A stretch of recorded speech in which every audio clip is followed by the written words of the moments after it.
You're listening to Duck Dust FM.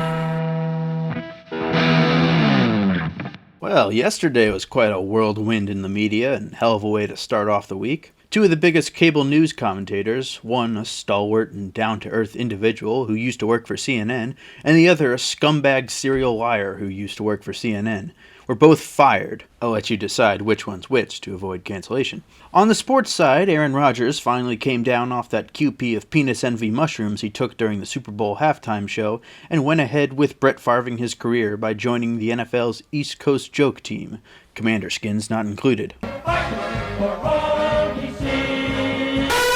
But while that's all sad, strange, and hilarious, something was brewing in the shadows at the formerly Magic Kingdom, and it wasn't magic.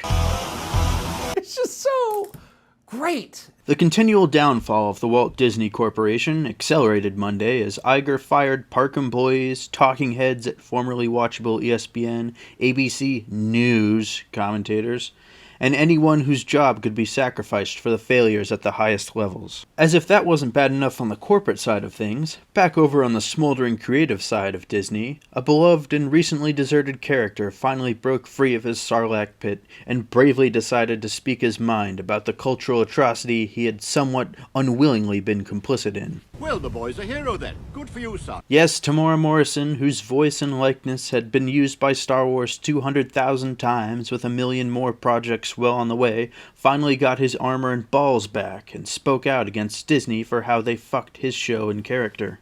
And while I'm not going to harp on this point specifically, it does take a lot to speak out against the mouse's creative avenues that always lead off the side of a cliff. I mean, Gina Carano didn't even criticize Disney at first, and look what they did to her. If you didn't see it already, because you're smart and don't have Twitter like me until a few days ago, Temuera Morrison basically said he was supposed to appear in Mando Season 3, but Disney, despite jamming the first 2 episodes of Mando Season 3 into his 6-episode show, never called him. He then goes on to say out loud what we all knew, and that Mando did in fact steal Boba's show by showing up randomly with a darksaber and fucking everything up, stating that he couldn't change anything because he's not a writer. And while it's generally true that actors taking over their characters too much from the creatives can lead to disaster, just ask Francis Ford Coppola, sometimes, particularly in Star Wars, the opposite is true, but mainly from characters George Lucas created. Here's where it really gets interesting. Morrison highlights the changes going on at Disney and how things are being forced to consolidate to save money, something that recently happened at Marvel. He mentions cutbacks at Disney, yeah, maybe more than one,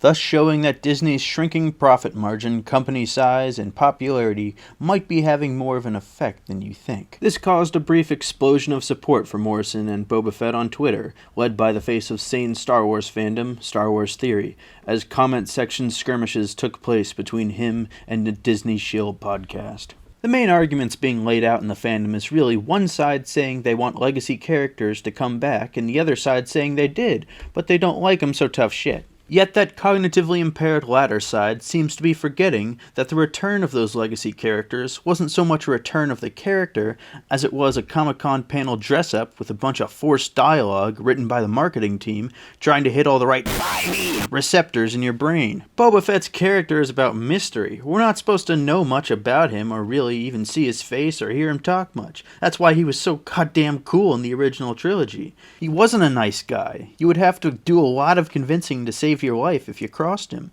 The only reason Mando even befriended him was that he gave him his armor back. There's a stark difference between wanting a legacy character to do more and evolve and getting let down, and getting a bastardized version of a character who can't evolve because he's a completely different character and personality to begin with. The end of Mando Season 2 teed it up like batting practice, and Lucasfilm ran out of the box like it was a fucking Randy Johnson fastball. I don't even want to go into Luke or Kenobi because that'd be an hour-long video, but the same principal character changes and degradations are just as prominent in their shows and movies. I hope more people can come out and blow the whistle on Disney's ravenous and foolhardy creative processes, because it needs to be said.